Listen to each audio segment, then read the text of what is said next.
Hello guys, welcome to Ftopreview.com. In this video we are learning how to uppercase or lowercase or sentence case text or sentence in Windows PC.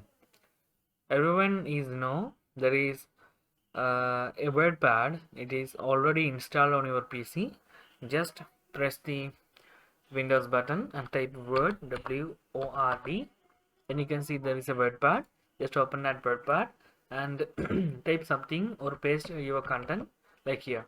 You can see those all the all text is in lowercase.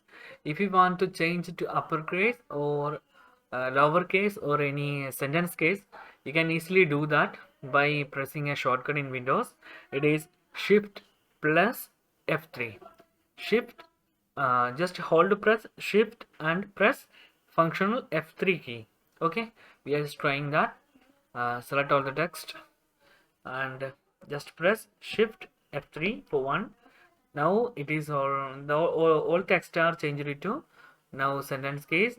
Press one more time.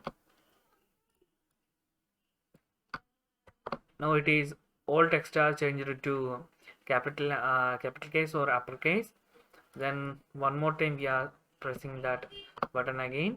It is all of the sentence, it will be converted to lowercase. Okay, you can easily do that by pressing Shift plus F3.